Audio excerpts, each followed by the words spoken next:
కాలం మారే కొద్దీ మనిషి కూడా మారాలి. ఎందుకంటున్నా అంటే గతంలో ఉన్న ఆలోచనలు, భవిష్యత్తులో వచ్చే మార్పులు, ప్రస్తుతంలో ఉన్న మనిషి యొక్క స్థితి ఎలా మారుతుందనేది మనిషి అబ్జర్వేషన్ చేయాలి. ఎందుకంటున్నా అంటే కాలం అనేది మారుతూ ఉంది. మంచి నుంచి చెడు నేర్పిస్తుంది, చెడు నుంచి మంచి నేర్పిస్తుంది. మంచి మనుషుల నుంచి చెడు మనుషులుగా తయారవుతున్నారు, చెడు మనుషుల దగ్గర నుంచి కొంతమంది మంచిగా మారుతున్నారు. సో మనం దాని గురించి కొద్దిగా డీటెయిల్డ్గా మాట్లాడుకుంటే, ఇక్కడ కూర్చొని మాట్లాడుకుంటాం, దాని గురించి డీటెయిల్డ్గా మాట్లాడుకుంటే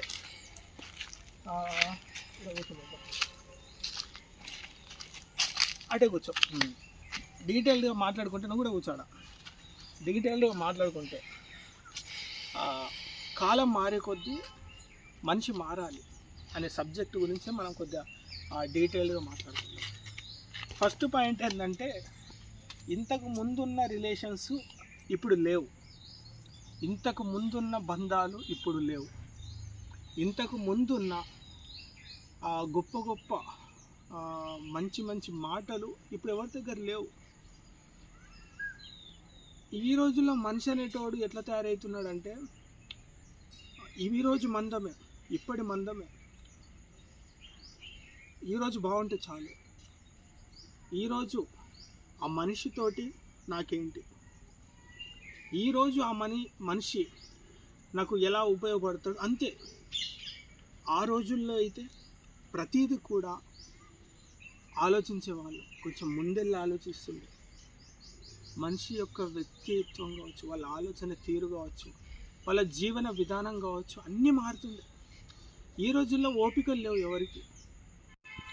మనిషి చెప్పకముందే ఊహించేసుకొని మాట్లాడుతున్నారు. ఏ విషయాలు వినకముందే ఇదే నిజమని మాట్లాడేస్తున్నారు.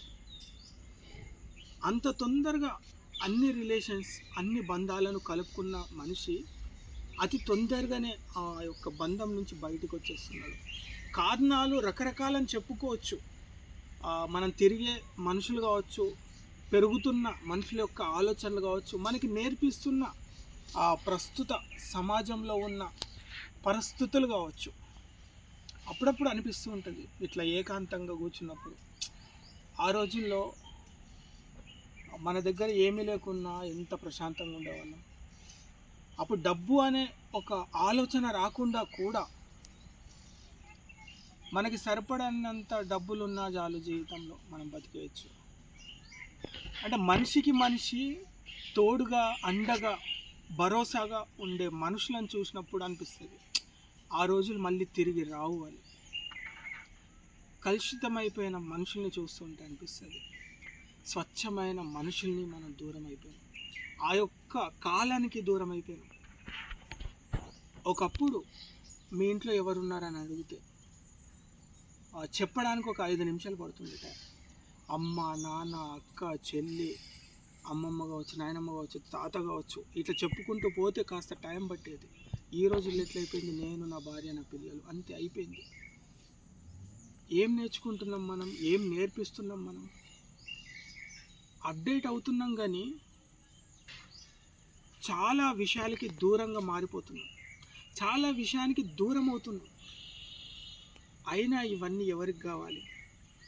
డబ్బు, అనుభవించడానికి డబ్బు కావాలి, తినడానికి రుచికరమైన ఆ భోజనం కావాలి, బతకడానికి కొన్ని వస్తువులు కావాలి, తిరగడానికి, అంతే.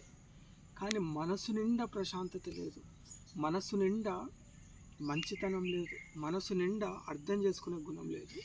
ఇవన్నీ చూస్తుంటే అనిపిస్తుంది తర్వాత జనరేషన్ ఇంకా ఎట్లా బతుకుతారు. ఇప్పుడు మనం చూస్తున్న జనరేషన్లోనే చాలా మనం కోల్పోతున్నాం, చాలా మిస్ అయిపోయినాం. అట్లీస్ట్ మనం ఇంకా లక్కీ అనుకోవచ్చు, అట్లీస్ట్ సగం ఆఫ్ అయినా మనం అది చూడగలిగినాం. చిన్నతనంలో ఆ యొక్క ప్రేమలు, ఆ యొక్క బంధాలు, ఆ యొక్క మంచి మంచి మాటలు, ఆ రోజులే వేరు. అసలు తిరిగి రాని యొక్క సమయం అనుకోవచ్చు, ఆ కాలం అనుకోవచ్చు. అప్పుడప్పుడు అనిపిస్తుంటుంది మనం మాట్లాడుకున్నప్పుడు, ఇట్లా బయటకు వచ్చినప్పుడు, ఇట్లా అనిపిస్తుంది. ఎక్కడో మైండ్ అనేది అరే అసలు ఆ టైంలో ఎంత బాగుండేది, అసలు ధైర్యంగా ఉంటుండే, సపోర్ట్గా ఉంటుండే. ఒక మనిషికి ఏదన్నా జస్ట్ అట్లా బాధగా కూర్చుంటే కథం నా అనుకునే వాళ్ళందరూ వచ్చి దగ్గరకు వచ్చేవాళ్ళు. ఇప్పుడు ఆ మనిషి నిజంగా బాధల్లో ఉండి రోడ్డు మీదకి వచ్చినా కూడా ఎవరు పట్టించుకోలేని పరిస్థితులు కూడా మనం చూస్తున్నాం బయట. సో మనం ఏం నేర్చుకోవాలి ఇప్పుడు ఇదంతా మనం మాట్లాడుకున్నప్పుడు అంటే, ఎవరికి సంబంధం లేని బంధాలు ఏర్పడుతున్నాయి. ఒక బంధం అంటే ఒక మనిషితో అవసరమే అన్నట్టుగా తయారవుతుంది. ఒక మనిషితో సమయాన్ని గడిపితే ఆ సమయంలో కూడా నాకు ఏం లాభం ఉంది అని ఆలోచించే దుస్థితిలో కూడా మనిషి ఉన్నాడు. స్వార్థం అయిపోయాడు మనిషి. మనసు నిండా స్వార్థం, మనసులో మొత్తము స్వార్థమైన ఆలోచనలే. అంటే తెలియకుండా మనిషి ఎట్లయిపోతున్నాడంటే ప్రకృతికి దూరం అయిపోయాడు, ప్రశాంతతకి దూరం అయిపోయాడు, బంధాలకి దూరం అయిపోయాడు, అద్భుతమైన ప్రశాంతతకి దూరం అయిపోయాడు, అన్నిటికీ దూరం అయిపోయాడు. కాలం మొత్తం మారిపోయింది కాబట్టి మనుషులు కూడా మారిపోతున్నారు. ఆ రోజుల్లో అయితే ప్రశాంతంగా ఏదో ఒకటి ఇంట్లో మనము ఇప్పుడు వెరైటీస్ ఎన్ని తిన్నా కూడా మనకి తృప్తి అనేది లేదు. ఆ రోజుల్లో ఏది ఉంటే అది తిన్నా ప్రశాంతంగా ఉండేవాళ్ళం. ఈ రోజుల్లో ఎంత గొప్ప గొప్ప వాళ్ళతోటి మనము బండ్ల మీద తిరిగినా, కార్ల మీద తిరిగినా, ప్రశాంతంగా అందరితోటి తిరిగినారా అని సంతోషం, వట్టిగా అట్లా నలుగురం కూర్చొని మాట్లాడుకున్నప్పుడు వచ్చే సంతోషాన్ని మనం కోల్పోతున్నాం. అది తిరిగి రావట్లేదు. అంటే మారిపోయింది. ఎందుకంటే చెప్పేవాళ్ళు లేరు, నేర్పించే వాళ్ళు లేరు, వినే స్టేజ్లో ఎవరు లేరు. సమయాన్ని కోల్పోయినాం, అక్కడ ఉన్న అద్భుతమైన జీవితాన్ని కోల్పోయినాం. ఇప్పుడున్న వాళ్ళు ఇంకా దారుణంగా, కఠినంగా, ఓపిక లేకుండా పెరుగుతున్నారు ఈ రోజుల్లో మనం చూస్తుంటే. సో నేనేమంటున్నా అంటే,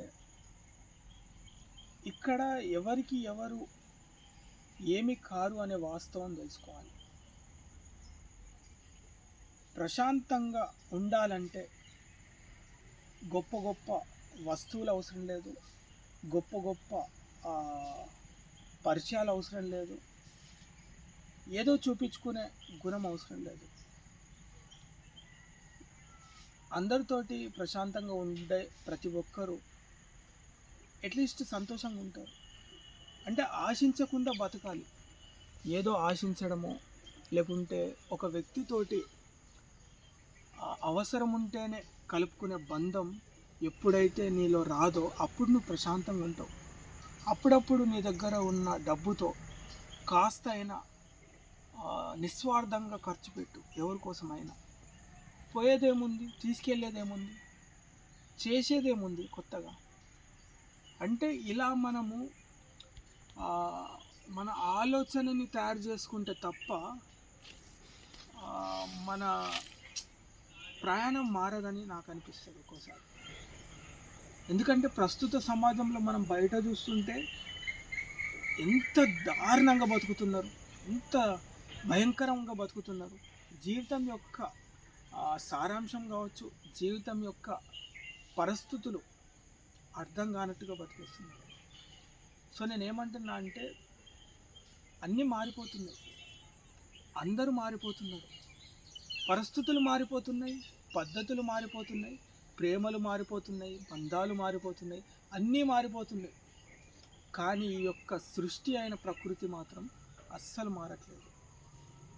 అందుకే అనిపిస్తుంది అప్పుడప్పుడు ఈ యొక్క మారే మనుషులు, మారే బంధాలు, మారే స్నేహితులు, మారే ప్రతి పరిస్థితులకు దూరంగా శాశ్వతంగా ఒకే సిచ్యువేషన్లో ఉన్న ఈ యొక్క ప్రకృతి చాలా అందంగా, అద్భుతంగా అనిపిస్తుంది. అందుకే ఒక్కోసారి సో విలువైన సమయం, చాలా విలువైన వాళ్ళతోటే పంచుకోవాలి. అప్పుడప్పుడు మనిషి అంతులేనంత మౌనంలో ఉండడం కూడా చాలా మంచిది. ఎందుకంటే నువ్వు మౌనంలో ఉంటే నీకు తెలియని ప్రశ్నలు, నీకు తెలియని ఆలోచనలు, నీకు తెలియని మార్పులన్నీ కూడా నీకు కనిపిస్తుంది, ఏర్పడుతుంది నీకు.